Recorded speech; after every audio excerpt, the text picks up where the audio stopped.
I was staring at a cell on a spreadsheet, calculating whether I could fix my Honda's alternator or whether I'd have to take the bus all winter, when a thick, beige envelope landed on my desk.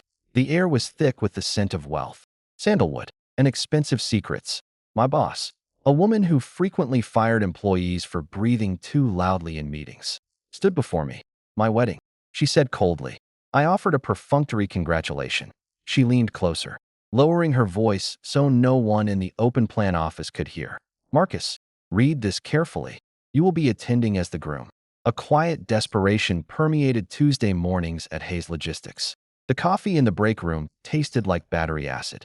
The fluorescent lights hummed shrilly, giving everyone a mild migraine, barely keeping morale up with only 3 days until Friday. I was 32, chronically sleep-deprived, completely caffeine-dependent, and panicked at the realization that my 6-year-old daughter, Lucy, needed a new pair of winter boots. I had been a mid-level data analyst. I navigated the gray area between management and the still hopeful junior staff. I kept my head down. I finished my work. I went home to my kids. Then there was Vivian Hayes. Vivian was 38, and she'd inherited the company from her father. But no one ever accused her of using him to climb the corporate ladder. She was ruthless. She didn't run the company. She wielded it. She wore impeccably tailored suits that cost more than my car. Her blonde hair was always pulled back into a tight bun that looked like a weapon. She didn't mince words. She didn't attend company parties. She wouldn't make eye contact unless she was assessing whether you should be demoted. When she threw the envelope on my desk, my first thought was that I was fired. I stared at the thick cardboard. My name, Marcus Pendleton, is written in flowing black calligraphy. "My wedding," she said. "Congratulations, Ms. Hayes." I replied mechanically. I didn't reach for the envelope. I didn't want what was inside. She leaned forward. Her pale, unassuming hands rested on the edge of my cubicle. "Marcus, read this carefully. You will be attending as the groom." I froze. The office noise. Dave cleared his throat. He stood 3 desks away.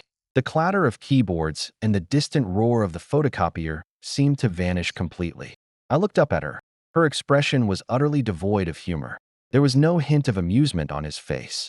No foreshadowing for the ending. Just a cold, objective assessment. "My office," she said, straightening up. 5 minutes. She turned and left, her heels clicking crisply on the smooth concrete. Several people glanced at me, their faces a mixture of pity and relief. Relief that they weren't the victim. I picked up the envelope. I opened it. A cordial invitation to the wedding of Vivian Claire Hayes and Marcus Thomas Pendleton. The date is 6 weeks from now. I took the elevator to the top floor. The executive suite felt like being in another time zone. The carpet was thick enough to absorb sound. The temperature was perfectly controlled, and the lighting was soft and upscale. Vivian's assistant waved me in. Vivian stood by the floor-to-ceiling window, gazing at the gray city skyline. She didn't turn around as I went in. "Close the door, Marcus." I closed it. The heavy oak door slammed shut. "Was this some kind of HR test?" I asked, because if that's the case, I can assure you, I have absolutely no interest in sleeping my way to the top. She turned away. She sighed softly. She went to her desk. He was sitting on a huge piece of recycled walnut wood. "Sit." I didn't sit down. Hayes. I had my quarterly report due at noon and to pick up my daughter at 5 in the afternoon. I simply didn't have time for this. "I know," she said. She opened a manila folder on the desk. "Lucy, 6, first grade at PS 42 Elementary School. You've been a single dad since she was 8 months old. Your ex-wife lives in Oregon and doesn't pay child support. You earn $82,000 a year. You owe $12,000 on your credit cards, mostly for medical expenses from an emergency appendectomy 2 years ago. You drive a 2014 Honda Civic that failed its emissions test last time." I felt nauseous. What shocked me first wasn't the invasion of my privacy. She coldly listed my failures. "Did you conduct a background check on me?" "I conducted background checks on 74 male employees in this building." She corrected the error effortlessly. "You're the only one who passed." "Passed what?" "The criteria." Vivian clasped her hands together. "Marcus, I need a husband, and I need to find one in 6 weeks. The board is plotting a coup. My uncle Richard, who owns 30% of the voting shares, has convinced a segment of conservatives that I'm unstable, unpredictable, and incapable of leading the company through the upcoming merger. He brought up my personal life, particularly my lack of one, and my refusal to settle down and provide a clear succession plan. This is outdated, sexist garbage. but it's legally binding according to the bylaws my grandfather drafted in 1978. I rubbed the bridge of my nose. A sharp headache shot through my vision. So, you fight it. You hire a lawyer. I have lawyers. They tell me I'll lose. The moral depravity clause is so broad that Richard could drive his truck right through it. Unless. She paused, her deep gaze fixing on me. I presented a complete, undeniable picture of domestic stability. That's me. That's you. She tapped the folder. Marcus, you're so boring. You're incredibly boring. Utterly boring. You don't go to bars. You don't gamble. You have no criminal record. You don't even have a speeding ticket. You're a loving father. You're a walking Norman Rockwell painting. If I marry you, Richard loses his bargaining chip. The traditionalists on the board will ecstatic about an ice queen falling for a dutiful single father. I won't marry you. I finally sat down, mainly because my knees felt like they were about to give way. This was insane. This was a felony. It could very well be fraud. Marriage wasn't fraud. People got married every day for worse reasons. I wasn't doing it. Vivian didn't even blink. She reached into the drawer and pulled out a piece of paper. She slid it across the table. $2 million. She said calmly. This tax-free property would be placed in Lucy's irrevocable trust, withdrawable when she turned 18, and would be paid directly to you monthly from the date we signed our marriage certificate. We'd been married for 2 years. We lived in my townhouse, but in different wings. You would stay here and work, but I would promote you to VP of Analytics. To explain why, 24 months later, we filed for amicable divorce. You left with the money, your job, and your life. I stared at the paper. The numbers were printed in crisp black ink. $2 million. That was college tuition. That was a house with a yard. No more tossing and turning at 3 in the morning, wondering if I could turn a pound of ground beef into 3 dinners. This was a breather. Why me? I asked, my voice trembling slightly. Really, you could hire an actor. Or a model. Actors are troublesome. They're arrogant and will leak information to the media, Vivian said, her tone softening slightly. Marcus, you won't leak the secret because you don't want to risk Lucy's future. You're a pragmatist. And so am I. My gaze shifted from the newspaper to her face. She appeared calm, but I sensed something in her tense jaw. She was cornered. The Snow Queen was bleeding, and I was the bandage. I need to read the whole contract carefully, I said. Vivian finally smiled, though it didn't reach her eyes. It was still a victory. I'll send it to your personal email before noon. My apartment reeked of burnt bread and damp wool. It was a 3rd-floor apartment, no elevator, in a neighborhood that was rapidly becoming upscale, driving up property prices. Another year passed. Daddy, look. I'd barely opened the front door when Lucy burst out of her bedroom. She was wearing mismatched socks, sweatpants over a tutu, and carrying a drawing that looked like a severely deformed horse. It's a really weird dinosaur bug, I exclaimed, grabbing it and spinning it around. That's a unicorn, she corrected. She was expressionless, with the same dark hair as me, and that unsettling ability of her mother to make you feel stupid with just a glance. Correct. Clearly. I saw the trumpet now. I kissed the top of her head. I paid Mrs. Gabor, the teenage girl who lived at the end of the hallway and looked after Lucy after school, and then locked the door. I mechanically repeated my evening routine like a robot. I cooked pasta, heated up frozen peas, listened to Lucy tell the story of Tommy eating a crayon in music class, gave her a bath, read 2 books, sang that song, turned on the nightlight, and closed the door. At 9 p.m., the apartment was finally quiet. The radiator clattered. I sat at the small kitchen table, opened my laptop, and pulled up Vivian's emails. The contract was 40 pages long. It covered everything from public displays of intimacy, permitted only in cases absolutely necessary for the media or board members, and limited to holding hands and brief, silent kisses, to living arrangements. I wanted her east wing of her Manhattan townhouse. She would rule the West. Clause 12 caught my eye. The second party, Marcus Pendleton, was to introduce the first party, Vivian Hayes, to their minor child, Lucy Pendleton, at least 2 weeks prior to the wedding date. The first party agreed to interact with the minor child in a loving, maternal manner in public. I closed my laptop. I felt a lump in my throat. Selling 2 years' worth of work was one thing. Pulling Lucy into a fabricated corporate lie was another matter. The following evening, I texted Vivian the number she'd given me. We needed to talk. Not in the office. She replied immediately. Oh, call. 8 p.m. No. I replied. Tom's Diner on 43rd Street. At 8 p.m., she walked into the restaurant right on time. The doorbell rang, and the few customers inside turned to look. Vivian seemed out of place in this setting. She wore a camel trench coat, belted at the waist, over a black fitted dress. The restaurant reeked of stale grease and bleached floors. She didn't back down, but I saw her gaze sweep carefully over the cracked vinyl walls of the booths before she slid across from me. "You're right," she said, placing her hands on the table. She hadn't looked at the menu. "I'm establishing reality," I replied. I pushed a cup of black coffee toward her. She looked at it like it was radioactive material. I'd read the contract. Clause 12 is the deciding factor. You didn't get to see Lucy. You can't play the mother figure to her. She's not a prop in your boardroom squabble. Vivian's gaze was blank. "Marcus, we're getting married. People will expect me to know my stepdaughter.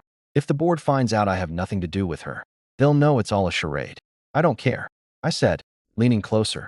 "Lucy's only 6. She already has a mother who's gone. I'm not going to let a billionaire in the throes of corporate crisis pretend to love her for 24 months and then disappear when the contract expires.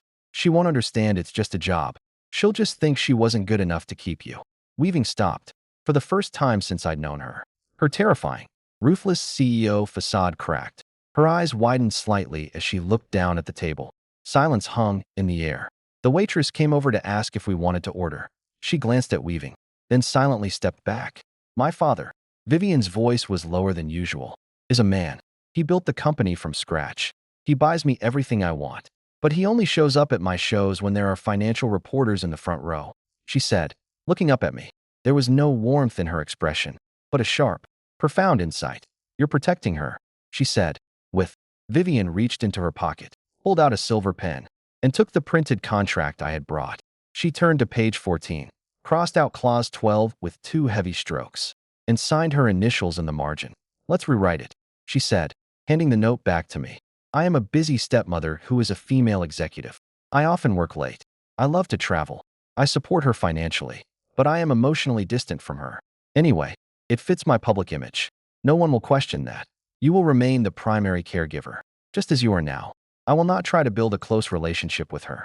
She will only see me as her father's wife, not her mother." I looked at the crossed-out words. She gave in. It was that simple. "Okay." I breathed a sigh of relief. We agreed on everything else. "Yes." I took out a cheap ballpoint pen and signed the last page. I pushed it across the sticky desk. Vivian glanced at my signature. Then she picked up her restaurant coffee, took a slow, careful sip, and put the cup down. She didn't show any pain. She said, "We're going to buy a ring tomorrow. I'm going to try to look like a man in love."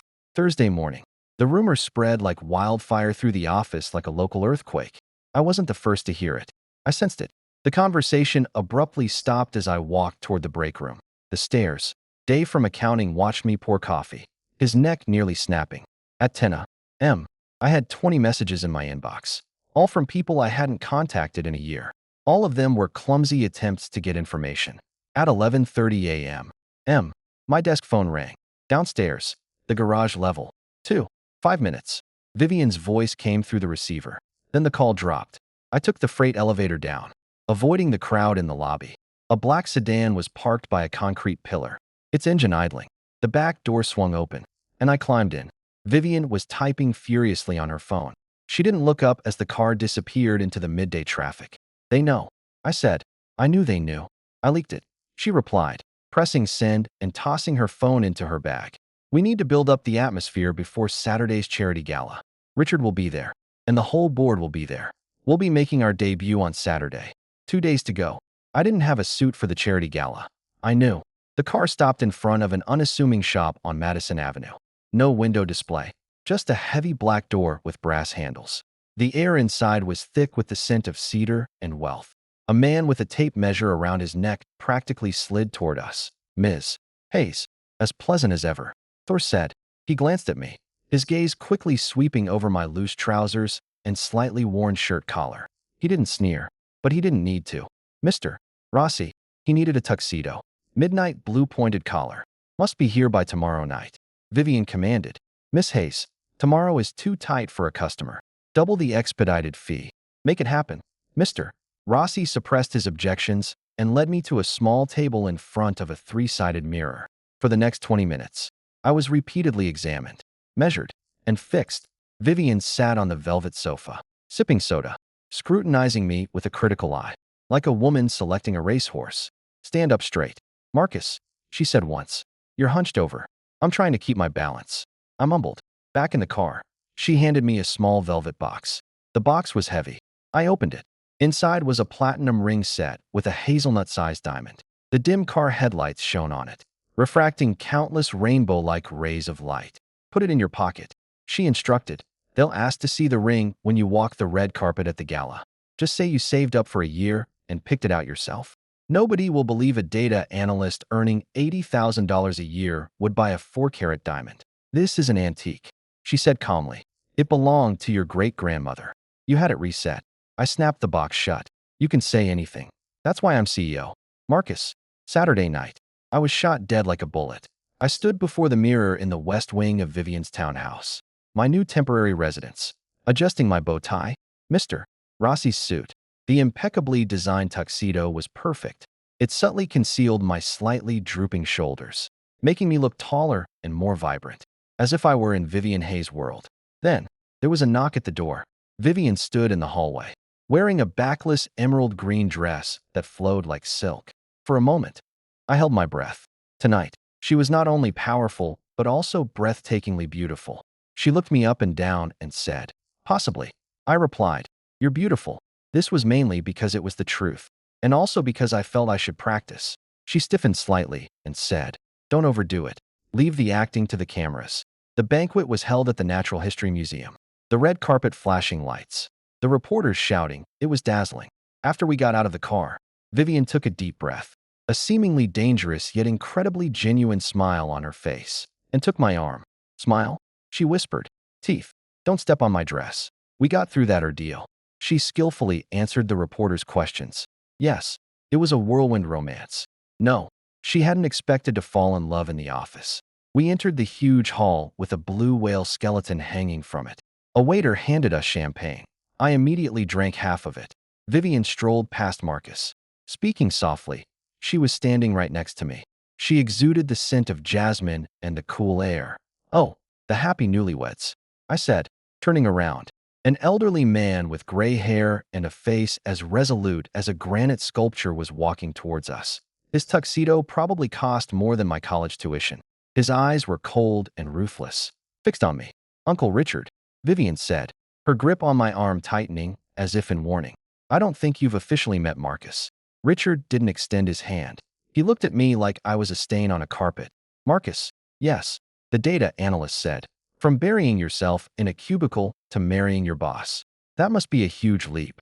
"Marcus is the new VP of Analytics," Weaving corrected sharply. Richard chuckled dryly, his voice hoarse. "Of course he is. Vivian, I must say, this is so unlike you. Marrying an employee so suddenly. It's either a desperate act or some kind of strategy." He took a sip of his scotch. "The board's watching. Dear, we don't like sudden, irregular moves. Love isn't strange at all." "Richard," she said calmly. Richard looked at me. "Tell me, Marcus, what do men like you and women like my niece have in common? Except, of course, her bank account." This was meant to provoke me, to leave me speechless. I felt Vivian tense beside me. The contract required me to be polite. I had to play this role. I looked Richard straight in the eye, without smiling or flinching. I gave him the same look I'd given those mechanics who tried to sell me extra brake pads. "No," I said calmly. "We have nothing in common. Vivian likes obscure French films, while I prefer watching cartoons with my daughter to fall asleep. Vivian loves Michelin-starred restaurants, while I consider a delicious hot dog the pinnacle of culinary art." Richard narrowed his eyes. Vivian froze, but I continued, my tone calm. "When I work overtime, Vivian is the only one left in this building." She understood what carrying a heavy burden meant. I carried the burden of a 6-year-old girl, while she carried the burden of 10,000 employees. "Richard, we don't need to have anything in common. We just need to understand each other." And we did. Silence filled the air. The blue whale skeleton loomed overhead. Richard stared at me for a long time, the atmosphere awkward. Then a barely perceptible smile slowly appeared on his lips. "Well, you've certainly found a whale with a backbone, Vivian. We'll see." He turned and walked into the crowd. I realized I'd been holding my breath the whole time and let out a long sigh. My hands trembled slightly. I took another sip of champagne. Vivian remained motionless, her gaze fixed on my profile. When I turned to look at her, the glamorous, unyielding CEO mask on her face vanished, replaced by a calm yet utterly shocked expression. She raised her hand, her fingertips lightly brushing against the lapel of my tuxedo. This wasn't a planned media gesture. The cameras were on the other side of the room. It was instinct.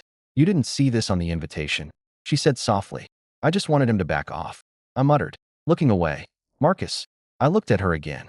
Her deep eyes searched my gaze, trying to find a clue, to uncover the lie. I saw you looking at the painting your daughter had on the table, Vivian said softly, almost inaudibly, drowning out the noise of the dinner party. That's why I chose you the first time I came to this floor. The background music grew louder. Someone at the next table laughed. But in that instant, I stood beneath the belly of a colossal woman in my borrowed tuxedo, and a terrifying clarity washed over me. This was far more complicated than signing a document. I was no longer just a prop, and she was no longer just the boss. The trap had closed, and we were both trapped inside. Moving into Vivian's townhouse took a full 2 hours. For someone who had nothing but a few boxes of inherited books and a box of children's plastic toys, packing all his belongings was that simple. Vivian had sent a moving crew, 3 silent men in matching gray polo shirts who showed an almost sacrilegious reverence for our worn-out IKEA furniture. By Sunday noon, my worn-out sofa had been placed in the corner of a guest room bigger than my house. The whole old apartment. Lucy stood in the center of the East Wing living room, clutching a neon pink plush flamingo tightly, slowly twirling around. Daddy, she whispered, her voice echoing through the vaulted ceiling. Can we touch the walls? Yes, honey, but let's wash our hands first. This townhouse was the epitome of minimalist wealth. Everything was white, slate, or glass, without a single rounded edge. It looked like a place for high-end autopsies. The West Wing belonged to Vivian. The East Wing was ours. We shared the kitchen and main living space, despite the contract implying we shouldn't. Monday morning at 7, our new routine clashed with the building's character. I was struggling in the kitchen with an espresso machine that looked like a prop from a science fiction movie. All I wanted was a cup of black coffee. I finally managed to brew a small cup of scalding, bitter coffee. I was jolted back to reality by the crisp sound of high heels clicking on the marble floor. Vivian walked in. She was fully dressed, in a navy blue fitted suit, her hair neatly tied back, and a phone in her hand. She stopped abruptly. Lucy was sitting on the floor by the kitchen island, still in her pajamas, eating dry cereal from a plastic bowl while watching her tablet. She had built a small barrier with the cereal box to protect her plush flamingo. Vivian stared at them. Her expression was like a woman discovering a slimy little alien creature in her sterile environment. Good morning, I said, stepping between them, my protective instincts kicking in instantly. Vivian's gaze shifted to me. Good morning. I didn't expect you to be awake. A 6-year-old doesn't care about time zones or income levels, I replied, handing her the small cup of paste. I think this is coffee. She took it without turning around. She was still staring at Lucy. Lucy sensed the change in the atmosphere, stopped watching her cartoon, and looked at Vivian. She stood up. She had no idea she was afraid of Vivian Hayes. She only saw a woman in a very nice suit. Are you the boss? Lucy asked loudly. I flinched. Lucy, this is Vivian. I know, Lucy said, crunching on her cereal. You told me you work for her, and now we're living in her house. Is it yours, or are you renting it from the bank? Vivian slowly put down her espresso cup.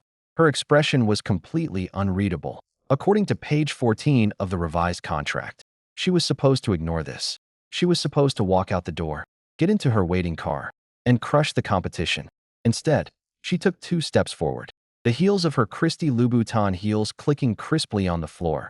She crouched down, her silk skirt billowing until she was level with my daughter's eyes. The house is mine, Vivian said, her tone utterly serious. It was exactly the same tone she used at the board meeting. I bought it. I bought it all 3 years ago. The bank had no ownership of it. Lucy nodded, satisfied with the data. She handed over a handful of dry cereal. Would you like some cereal? It's honey-flavored. I held my breath. Vivian looked at the small, slightly damp hand offering her the processed carbohydrates. No, thank you, she said calmly.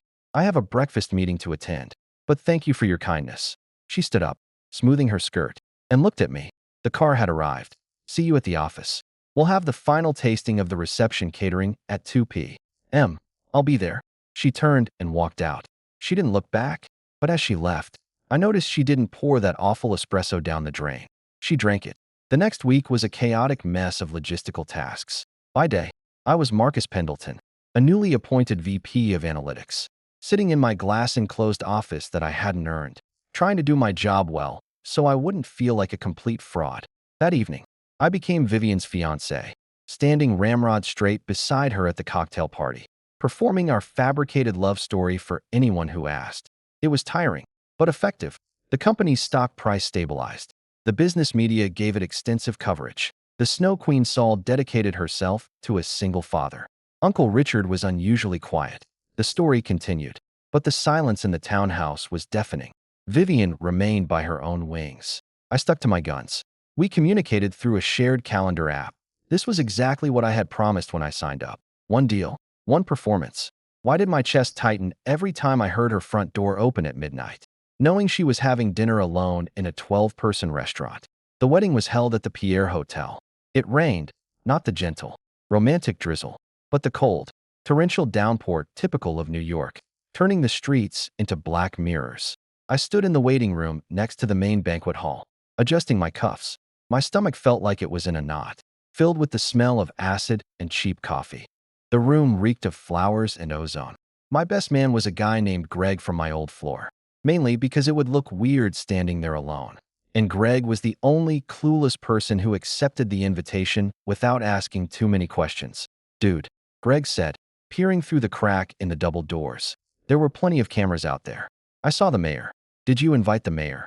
Vivian invited the mayor. I muttered. Yeah, of course. Greg turned and patted me on the shoulder. Are you sure? Artie, you look like you're about to be in the electric chair. Just pre-wedding jitters. Greg. The music grew louder.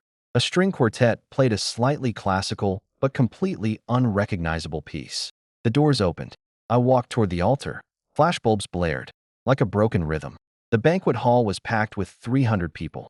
I recognized about 4 of them. Uncle Richard sat in the front row, arms crossed, watching me with the predatory patience of a vulture. Then the music changed. Vivian appeared at the end of the aisle. She wasn't wearing a veil. She wore a custom-made, heavy ivory silk gown, its lines clean and flowing. Like architecture, it wasn't a wedding dress, but a coronation gown. She walked with perfect, awe-inspiring poise. A calm confidence shone on her face. She was giving the board, the media, and the city everything they wanted. As she reached the altar, she turned, drew closer to me, and avoided the cameras. I could see a faint purple shadow on her cheek. Her eyes. She was exhausted. The coup, the wedding, the media, it all exhausted her. She handed the bouquet to her assistant and took my hand. Her fingers were icy. The officiant began to speak.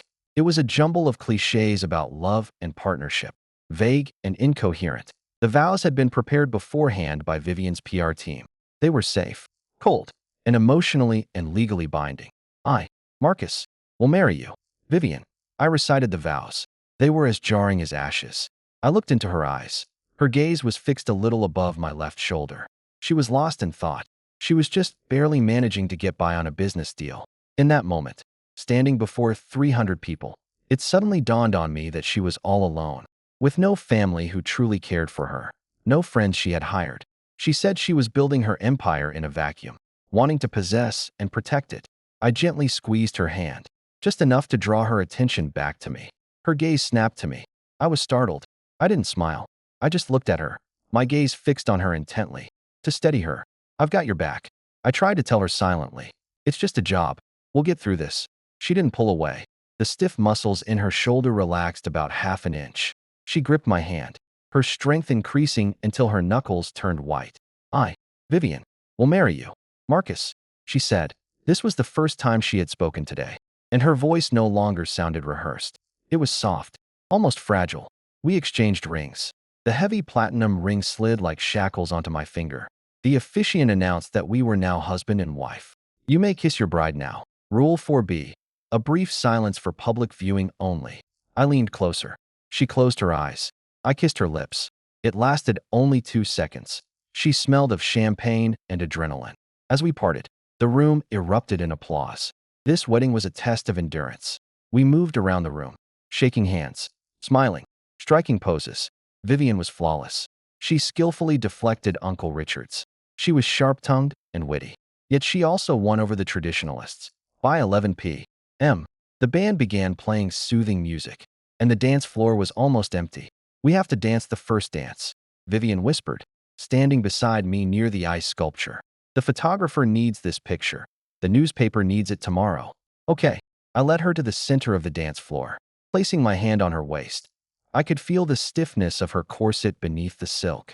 She put her hands on my shoulders, and we began to sway gently. Flashes of light pierced the dim ballroom. "5 more minutes," she whispered, her voice strained. "Then we can leave."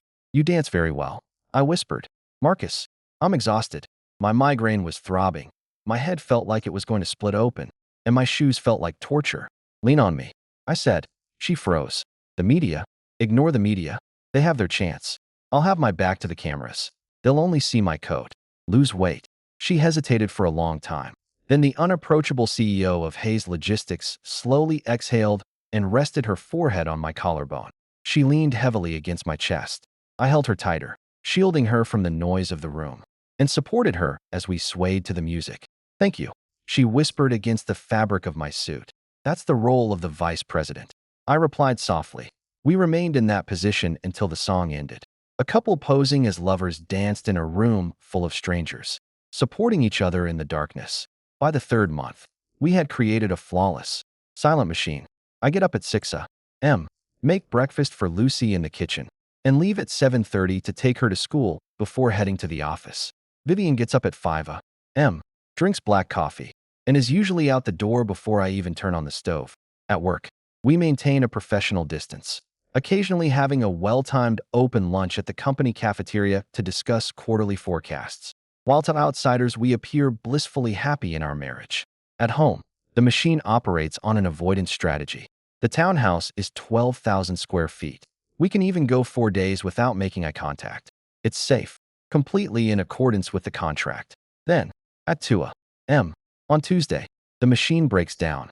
I'm awakened by a sound no parent wants to hear. A wet, heavy cough, followed by the distinct sound of vomit splashing onto the hardwood floors. I'm out of bed before my eyes are fully open. I rush down the hallway to Lucy's room. She's sitting on the bed, crying, covered in dinner scraps, and looks terribly distressed. "Daddy," she cries, her voice high-pitched and filled with intense pain. "Don't worry, little bug. I'm here. It's okay. I'm right here." I scooped her up in my arms, ignoring the mess, and carried her into the bathroom. I put her in the bathtub, turned on the warm water, and began the long and exhausting process of cleaning up a 6-year-old. She was burning up. I pressed the back of my hand to her forehead. It felt like a radiator. After she was cleaned, she wrapped herself in a towel and sat on the closed toilet seat. I went to the empty medicine cabinet. I checked the drawers. Nothing. I'd forgotten to get the kids' Tylenol when we moved. Panic, coldness, sharpness pierced my chest like needles. "Lucy, you stay here. Don't move. I'll get my phone." I ran down the hallway to the kitchen and grabbed my phone from the charger. The townhouse was pitch black, with only a sliver of light coming through the crack in the West Wing library door. I rushed into the kitchen, grabbed my phone, and frantically searched for a 24-hour pharmacy that delivered. "What's wrong?" I turned around. Vivian stood in the doorway. She was wearing a silk nightgown and a heavy cashmere robe. Her laptop was tucked under one arm.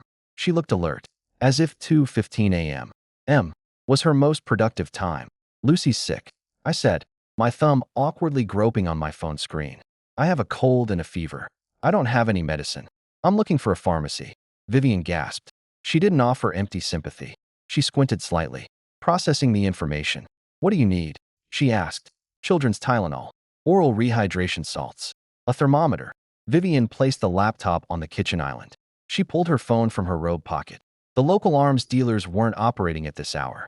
I was going to call Marcus. Marcus was her personal bodyguard and driver. "You don't have to wake him," I protested, already feeling guilty for bringing my chaotic life into her otherwise peaceful one. "Marcus," she snapped, her voice not loud, but piercing my panic. "Don't worry about my staff anymore. Go back to your daughter. The supplies will arrive in 20 minutes. She's already dialing." I didn't argue. I turned and ran back to the bathroom. Lucy was slumped against the wall, her eyes half closed. I carried her back to the bedroom, pulled off the dirty sheets, laid out a clean blanket, and laid her down. I sat on the edge of the bed, gently patting her back, listening to her heavy breathing. 10 minutes later, I heard a soft knock on the bedroom door. I looked up. Vivian stood in the doorway. She didn't have a thermometer or any medicine. She was carrying a plastic bucket lined with a shopping bag, and inside the bucket was a stack of clean, damp towels. She came into the room. She didn't look at me. She carefully placed the bucket beside the bed, within Lucy's reach. Then she handed me the towels. "Marcus will be there in 5 minutes," she said softly. "Thank you." I breathed a sigh of relief, picked up a towel, and placed it on Lucy's forehead. Vivian didn't leave. She stood at the foot of the bed. She lay on the bed, her arms crossed over her robe. She looked at Lucy, then at the pile of dirty sheets I'd kicked into the corner, and finally at me. I was wearing sweatpants and a t-shirt stained with the child's vomit. I was a far cry from the glamorous vice president she'd been at the dinner party. "Does this happen often?" she asked in a low voice. "Often. Kids are like germ factories." Lucy groaned in her sleep, turning over restlessly.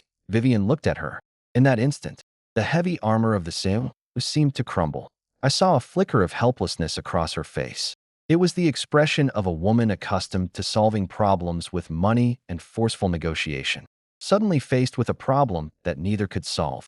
"I don't know what to do," Vivian said. The silence in the room forced her to say it. "I don't know how you work when she's like this. You haven't even thought about this," I said, my tone still calm.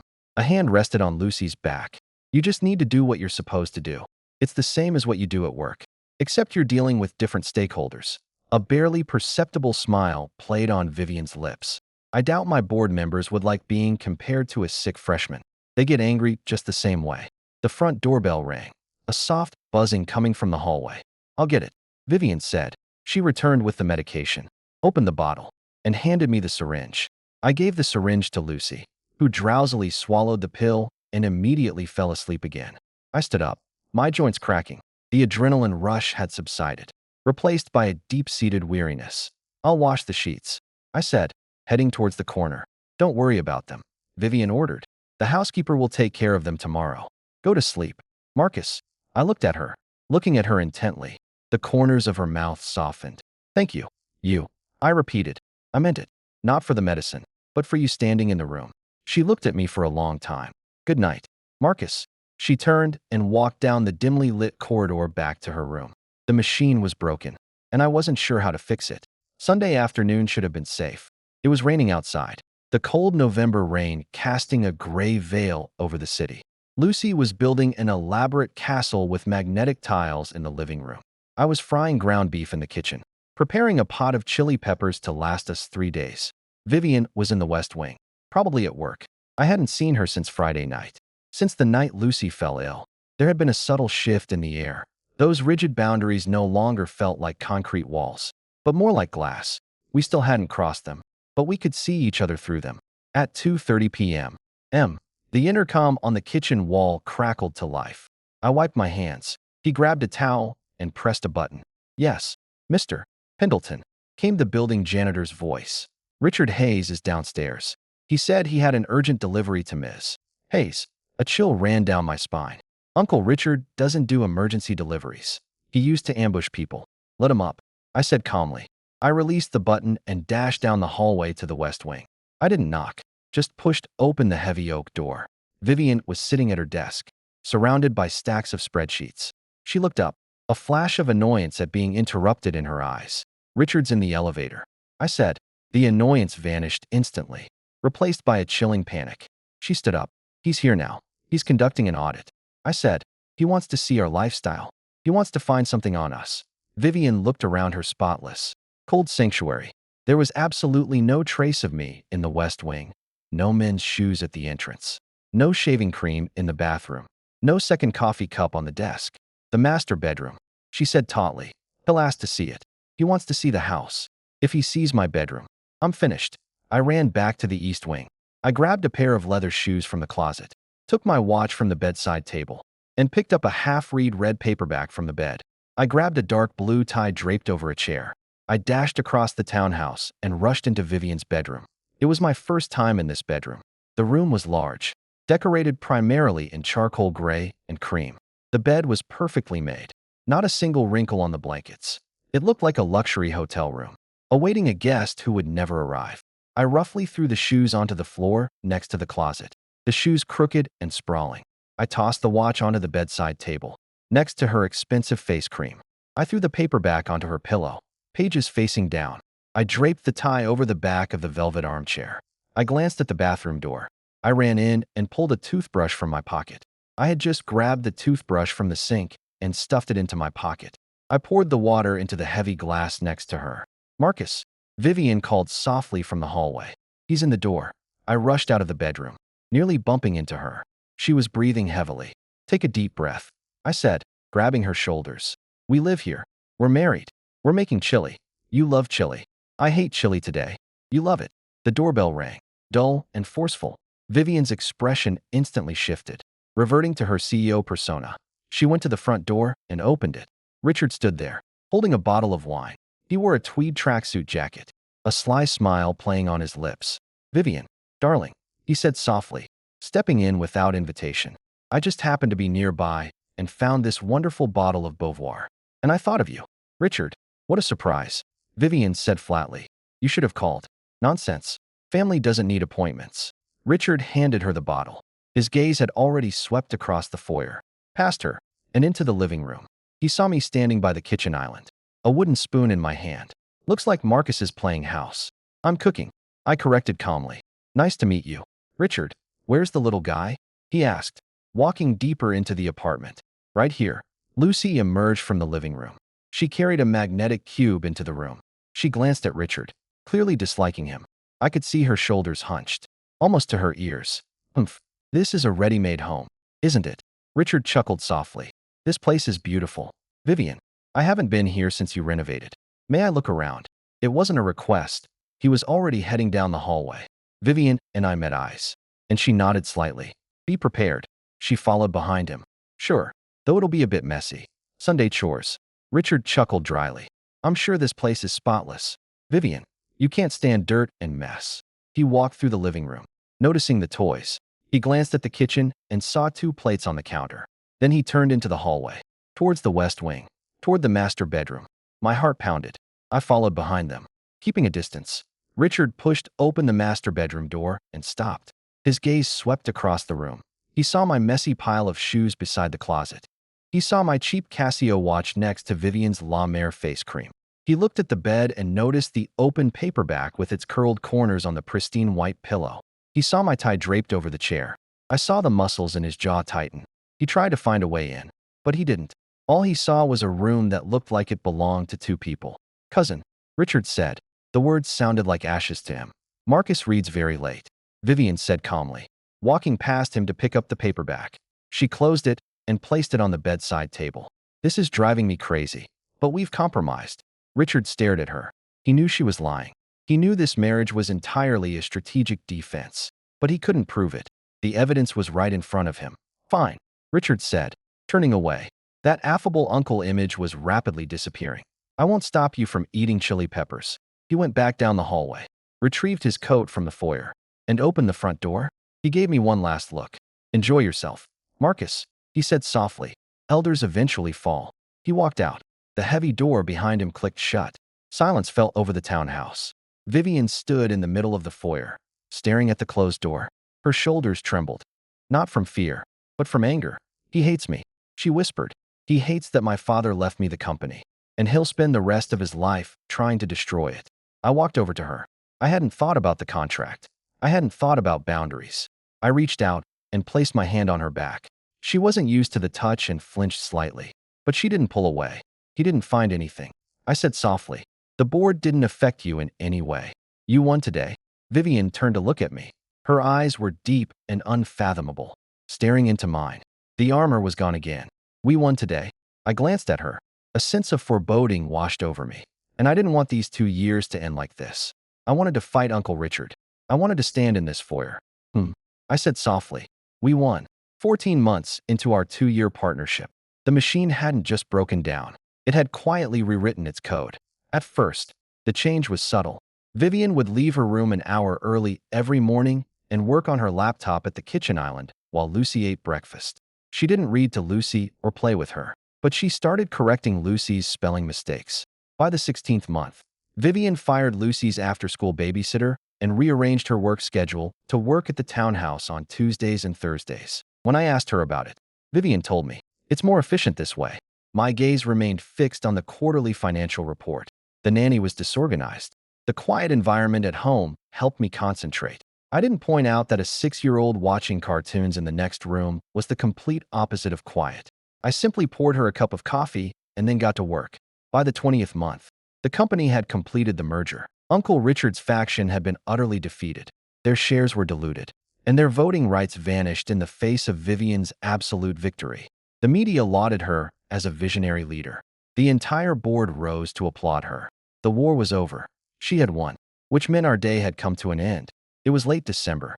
The city outside was a cold, gray grid. In the townhouse, the heating was running continuously. Lucy was asleep. I sat in the living room, staring at the spreadsheet on my laptop, which listed several neighborhoods Lucy and I might move to. I had a vice president's salary, plus $2 million in the trust fund, which Vivian's lawyer had quietly funded. I could buy it. I had a house in Connecticut. I can afford private school. All the contracts I signed are finalized. I felt like I was suffocating. I heard soft footsteps behind me. Vivian walked into the living room. She wasn't wearing armor. She was wearing gray sweatpants and a faded college t-shirt. She was carrying 2 glasses and a bottle of Scotch whiskey that cost more than my first car. She placed one glass on the coffee table in front of me and poured a 2-finger width of amber liquid. She poured one for herself and sat down at the other end of the sofa. The final merger papers were approved by the SEC today. She said softly, "Congratulations," I said, closing my laptop. "You succeeded. The company is unshakable." Yes. She took a sip of scotch. She didn't look like a victor, but rather exhausted. We sat in silence for a long time. The grandfather clock in the hallway ticked. For months left. 120 days until the amicable divorce stipulated in the contract. "I'm looking at houses," I said. I don't know why I said that. Maybe I wanted to see if she would react. "In the suburbs. In a good school district. Suitable for Lucy. I know it will take several months to complete the house purchase. So I should start looking now and prepare for May." Vivian raised her glass to her lips and stopped. The amber liquid trembled slightly, reflecting the dim light. She placed the glass back on her lap. "Okay," she said cautiously. "May. The last day of the 24 months. It's settled." She turned to look at me. We sat on the sofa, only about 4 feet apart, but it felt like there was a veil between us. Canyon.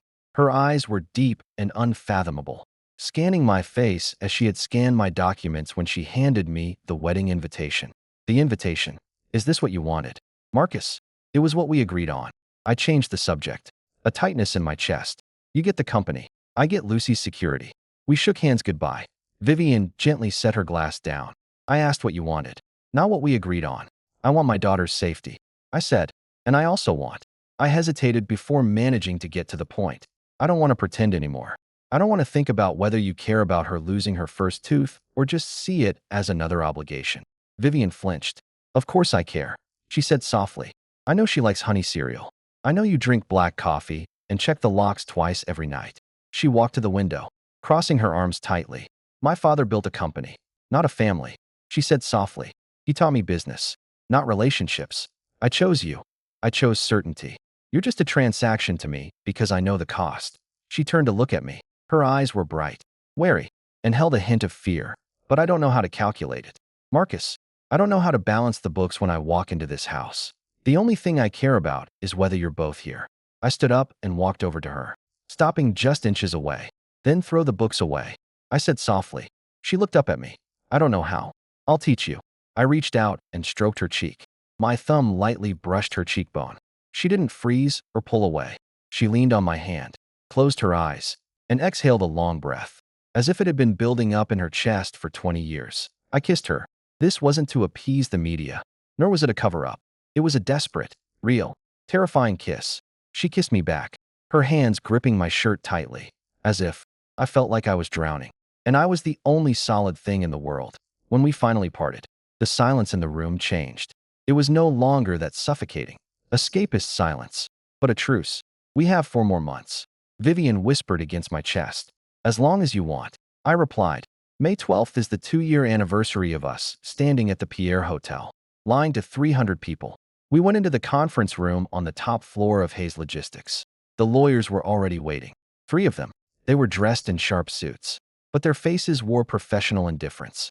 In the center of the huge oak table were 3 stacks of papers: divorce papers, confidentiality agreements, and final trust confirmations. Weaving sat at the head of the table. I sat across from her. Ms.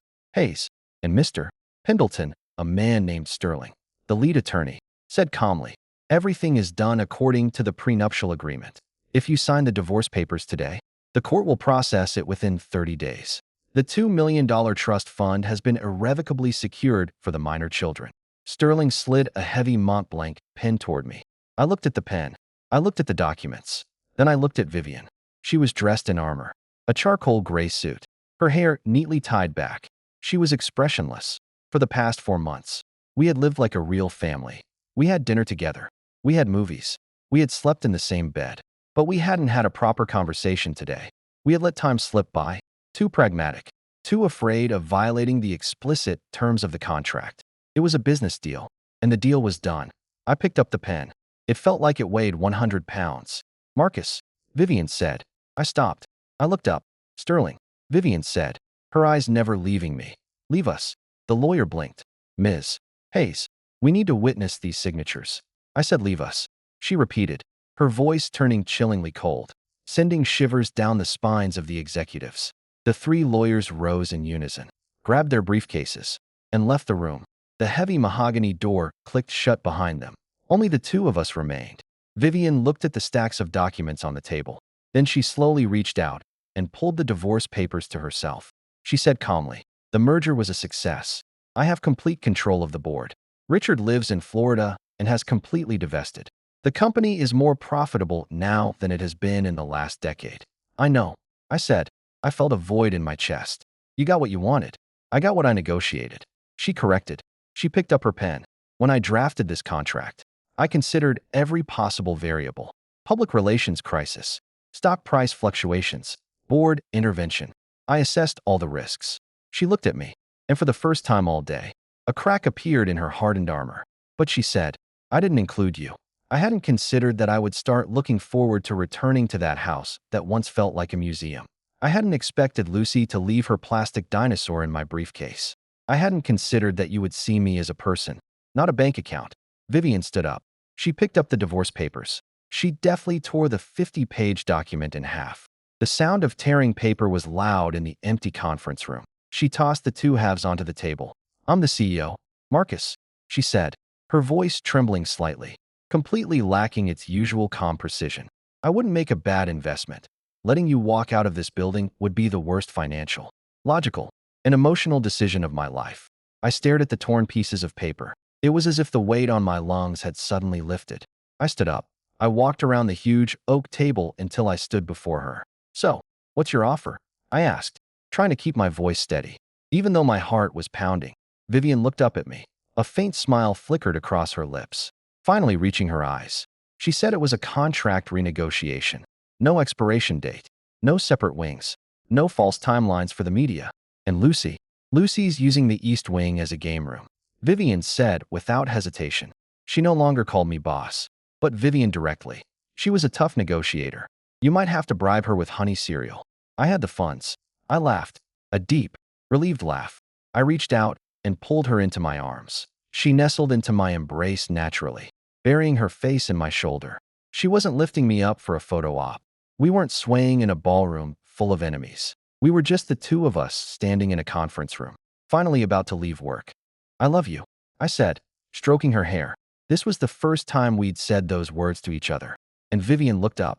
Her eyes sparkled. She reached into her suit pocket and pulled out a thick, beige envelope. She pressed it to my chest. "Read it carefully, Marcus," she whispered. A genuine smile spread across her face. "You will be the groom." I took the envelope. I didn't need to open it. I already knew the terms. I wouldn't sign anything this time. This was the last one. What initially seemed like a cold, hard deal turned out to be the wisest investment Vivian had ever made. It turns out true love can't be measured by company-mandated terms, especially when it involves a child who loves honey cereal. If you've read to the last page holding your breath, completely absorbed in this slow-paced pseudo-romance, please do me a big favor. Tap the like button. Share this story with anyone who loves love stories. Subscribe to the channel for more original stories. What moment between Marcus and Vivian captivated you the most? Leave a comment below.